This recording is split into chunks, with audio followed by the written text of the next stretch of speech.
Alright folks, South Korea is having a wild December. We're talking full-on political drama, protests in the streets, the whole 9 yards, and it all starts with President Yoon Suk-yeol, who decided to make some bold moves. See, Yoon's been having a tough time with the opposition party. They control the parliament, and let's just say they don't exactly see eye to eye. Yoon's been accusing them of being anti-state and cozying up to North Korea. Heavy accusations, right? Well, things went from 0 to 100 real quick when Yoon declared martial law. Yep, you heard that right, martial law. His reason? To eliminate those supposed anti-state forces. Yoon claimed this was necessary to maintain order and stability. But many people weren't buying it. They saw this as a blatant power grab, a way to silence his opponents and consolidate his own control.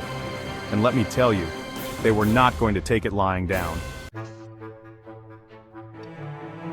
As soon as martial law was declared, the military jumped into action. They weren't messing around. Parliament suspended political gatherings, shut them down. They even told striking doctors to get back to work or else. Talk about laying down the law. But it didn't stop there. The military slapped restrictions on everything: political parties, protests, the media, you name it. If they thought it could cause social confusion, it was a no-go. And fake news, forget about it. They were cracking down hard. This sent shockwaves through South Korea. People were scared, angry, and confused. It felt like their democracy was being ripped away right before their eyes. And the question on everyone's mind was, how far would the military go? Now you might think that after all that, people would be too scared to resist, but you'd be wrong. The South Korean people have fought hard for their democracy, and they weren't about to give it up without a fight. The opposition party immediately denounced Yoon's move as a blatant power grab, calling it unconstitutional and dangerous. And get this, even the leader of Yoon's own party spoke out against him. Talk about a divided house. But the real heroes were the everyday citizens who took to the streets in protest. They faced off against armed soldiers, risking their lives to defend their freedom. These protests were massive, passionate, and determined. They showed the world that the spirit of democracy was alive and well in South Korea.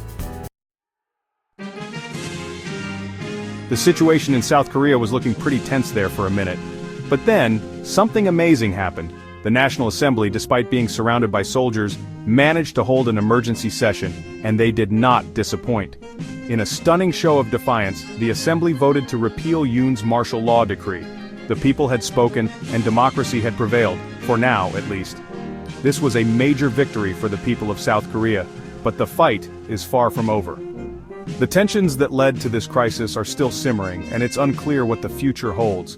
But one thing's for sure, the world is watching, and the South Korean people have shown that they will not back down from defending their hard-won democracy.